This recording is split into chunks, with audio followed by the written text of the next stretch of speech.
अस्सलाम वालेकुम, मैं हूं साजिद हसन। आप मेरा यूट्यूब चैनल देख रहे हैं। सरफराज अहमद के साथ मोहम्मद रिजवान ने जो कुछ किया था, आज उससे कहीं ज़्यादा जो है वो बाबर आजम के साथ करता हुआ नज़र आ रहा है। जो साजिशें और जिस तरह की उसकी ट्रेनिंग हुई थी, वो चीज़ें जो है वो आजमाता हुआ नज़र आ रहा है और उसका मुकम्मल तौर पर शाहीन शाह अफरीदी जो है वो साथ देता हुआ नज़र आ रहा है। और वो जो पठान का कार्ड है, वो जो पश्तून कार्ड है, वो खेलता हुआ ये शख्स नज़र आ रहा है। और बाबर आजम हो चाहे कोई भी हो, उसको रोनता हुआ ये शख्स जो है खुद कप्तानी लेने या फिर शाहीन शाह अफरीदी को कप्तानी दिलवाने के चक्कर के अंदर लगा हुआ है।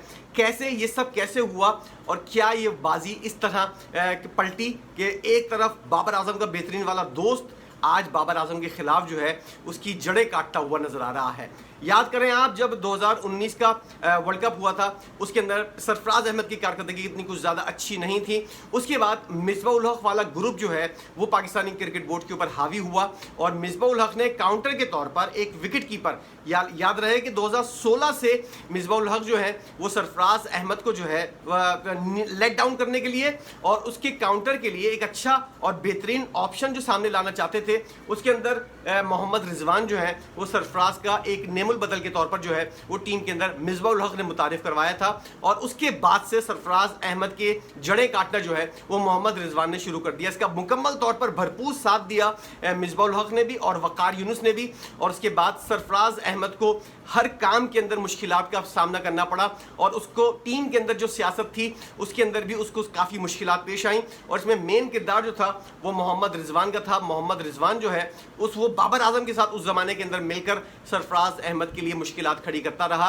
आज वही मोहम्मद रिजवान जो है वो बाबर आजम के खिलाफ चीज़ें चल रहा है। याद रहे कि उसके बाद सरफराज अहमद से कप्तानी ली गई, तमाम फॉर्मेट से उसको निकाल दिया गया और ऑटोमेटिकली एक बेहतरीन वाली चॉइस जो है वो सामने आ गई मोहम्मद रिजवान की सूरत में। शुरू में मोहम्मद रिजवान नाकाम हुआ और उसके बाद दो तीन और विकेट कीपर को आजमाया गया, लेकिन एक मजबूत लॉबी की वजह से और एक बेहतरीन पर्ची की वजह से इस शख्स ने दोबारा कमबैक किया और अपनी इसने गलतियों के ऊपर भी काबू किया और अपनी बैटिंग के ऊपर भी उसने तवज्जो दी। लेकिन जो साजिशें और जो सियासत करने का जो इसका एक पार्ट टाइम काम है वो इसने मुकम्मल तौर पर जारी रखा। अपनी बैटिंग की परफॉर्मेंस को उसने बेहतर किया और उसके बाद जो है अब पाकिस्तानी टीम के अंदर जो है वो मोहम्मद रिजवान बाबर आजम की जड़ें काटता हुआ शाहीन शाह अफरीदी के साथ। याद रहे कि यही काम इसने बाबर आजम के साथ मिलकर सरफराज अहमद के साथ किया था। आज यही काम जो है वो शाहीन शाह अफरीदी के साथ करता हुआ नजर आ रहा है और बाबर आजम जिसको हम कह सकते हैं उसके साथ मकाफाते अमल हो रहा है।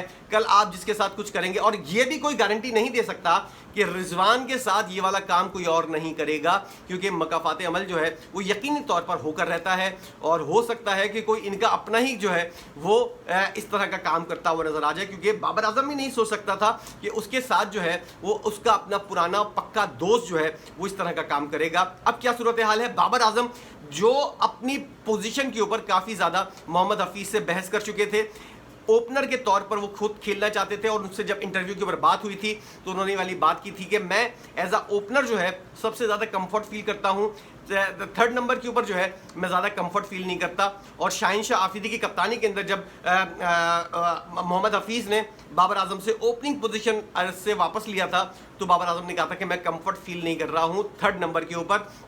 अब ऐसा क्या हुआ कि बाबर आजम खुद अपनी कप्तानी के अंदर, जब सब कुछ उसके अपने हाथ में है, अपनी कप्तानी के अंदर नंबर 1 पोजीशन से जो है वो नीचे नंबर 3rd पोजीशन के ऊपर आ गया है। ये सिर्फ मोहम्मद रिजवान का प्रेशराइज करना है। बेवा की तरह एक मुंह फुलाकर बैठा हुआ शख्स और उसके बाद पूरे टीम का जो है माहौल ख़राब करने वाला शख्स जब इस तरह की हरकतें करेगा तो कप्तान बोलेगा भाई मैं अपनी जगह छोड़ने को तैयार हूं, तू आ जा और तू करके दिखा दे। और वही हुआ, 2 कैच छूटे। उसके बाद जो है उसने हमेशा किसी भी बैट्समैन को अगर आप 1 चांस या 2 चांस मिलेंगे तो यकीनी तौर पर गधा भी होगा, वो रन्स करके देगा। कोई इतने बड़ा कोई कमाल नहीं किया और सामने ऑपोजिशन कौन है, आयरलैंड जैसी टीम जिसके खिलाफ आप रन कर रहे हैं, तो इतना कोई बहुत बड़ा तीर नहीं मारा है जिसकी वजह से आप लोग जो हैं उसकी तारीफें करते हुए या फिर मैच बचा लिया उसने। फ़खर जमान को भी इतने चांस मिले हैं, उनको भी इतनी कोई ज़्यादा कोई तारीफें नहीं बनती। हमेशा स्ट्रगल करते हुए नजर आए हैं छोटी टीमों के खिलाफ ये लोग और हमेशा जो है वो मौक़ों से फ़ायदा उठाने के बाद मैच विनिंग कारकर्दगी दिखा के बल्ला लहरा रहे होते हैं। जैसे बहुत बड़ा कोई तीर मार लिया, जैसे कोई बहुत बड़ा मार्कर सर कर लिया। जब बड़ी टीमों के खिलाफ जब अहम मैचेस होते हैं तो ये लोग ठुस बटा ठुस हो जाते हैं और इन लोगों की कारकर्दगी 0/0 होती है। ये आयरलैंड के खिलाफ नहीं चल पा रही है, न्यूजीलैंड की बी टीम के खिलाफ नहीं चल पाते और दावे करते हैं कि हम लोग जो है वो ऑस्ट्रेलिया को हराएंगे, हम लोग इंडिया को हराएंगे। तो सूरत हाल ये है कि इस वक्त बाबर आजम की जो जड़ें काटने का सिलसिला है वो सियासत जो है वो उरूज के ऊपर है और मोहम्मद रिजवान जो है वो यही काम करता हुआ नजर आ रहा है जो इसने माजी के अंदर बाबर आजम के साथ मिलकर सरफराज अहमद के साथ किया था। अब इसका पार्टनर जो है वो बदल गया है और वो शाहीन शाह आफरीदी है। गो के मोहसिन नकवी साहब जब अभी आयरलैंड पहुंचे हैं और उन्होंने बहुत बड़ी तड़ी लगाई है ये वाली कि नए खिलाड़ियों को शामिल किया जा सकता है और जो लोग सियासत कर रहे हैं और जो लोग मसले मसाइल पैदा कर रहे हैं उनको हम बाहर निकाल कर एक नई टीम तश्कील दे सकते हैं, जिसकी वजह से अब कुछ इन बेगैरतों को गैरत आई है और आयरलैंड जैसी टीम के खिलाफ जो है वो गिरते पड़ते रगड़ते हुए अपने आप को जो है वो इन्होंने फतह समेटी है। और आयरलैंड जैसी टीम जो आपके खिलाफ 190+ रन स्कोर कर ले तो फिर आपकी बॉलिंग के ऊपर यकीनी तौर पर सवालिया निशान जो है वो खड़ा होता है कि वर्ल्ड कप के अंदर ये वर्ल्ड क्लास बॉलिंग जो है ये क्या कारकर्दगी का मुजाहरा करेगी। शाहीन शाह आफरीदी ने बेशक 3 विकेटें लिए लेकिन 49 रन दिए हैं। ज़रा ये भी सोचो कि तुम्हारे खिलाफ कौन से खिलाड़ी खेल रहे हैं और इतनी बेगैरती बाबर आजम के अंदर मुझे समझ में नहीं आता और इतनी बेगैरती पाकिस्तान क्रिकेट बोर्ड के अंदर कि टी-शर्टें पहना रहे हैं एक दूसरे को। बाबर आजम ने बहुत बड़ा कारनामा अंजाम दे दिया। अबे युगांडा के जो कप्तान है उसका रिकॉर्ड तोड़ा है, कोई बहुत बड़ा काम नहीं किया है। 45 मैचों के अंदर अगर बाबर आजम ने फतह हासिल की है तो उसके अंदर पाकिस्तान का फायदा कितने मैचेस के अंदर हुआ है और पाकिस्तान को कौन कौन से इवेंट और कौन कौन सी ट्रॉफियां दिलवा चुके हैं।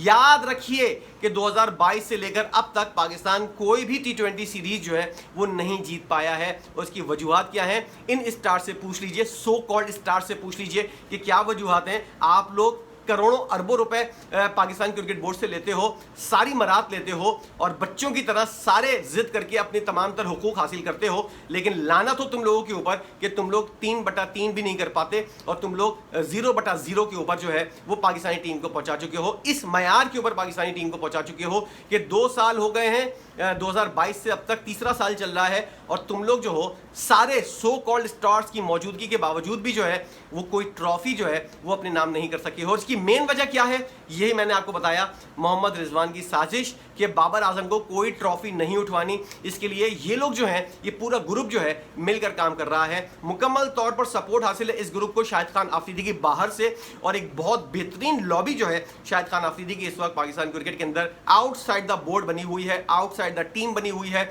उसके अंदर शाहिद खान आफरीदी को जो है वो इन लोगों की मावनत भी हासिल है और इन लोगों को शाहिद खान आफरीदी की सपोर्ट भी मुकम्मल तौर पर हासिल है। इसलिए तमाम तर सूरत हाल जो है वो बाबर आजम के हाथ से बाहर निकलती जा रही है और अगर थोड़ा सा पढ़ा लिखा बाबर आजम होता या तरीक़ाकार उसको दिमाग यूज़ करना आता तो इन लोगों को सबसे पहले बाहर करता, एक नई टीम बनाता और अपने तौर पर जो है वो स्टार्स क्रिएट करता।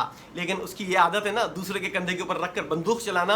अब जो है जो कंधा इस्तेमाल करता था वही कंधा जो है वो पलट कर उसके सामने आ गया है और बंदूक का रुख भी उसकी जानिब आ गया है। अब वो खुद भी परेशान है क्योंकि इतनी अकल तो है नहीं कि किस तरह मामला को मैनेज करना है। अगर इतनी अकल होती तो पाकिस्तानी टीम को आज इस पोजीशन के ऊपर नहीं पहुंचा पाता। रिजवान की साजिशें और रिजवान का जो किया जा रहा है पाकिस्तानी टीम के अंदर सामने आ रहा है, इस पर आपकी अपनी क्या राय है और आप इस बारे में क्या सोचते हैं। एक बेहतरीन वाला जो चिरांदी जिसे कहते हैं वो एक टीम के अंदर मौजूद है, इसके बारे में आपकी अपनी क्या राय है जरूर बताइएगा। वीडियो देखने का बहुत शुक्रिया।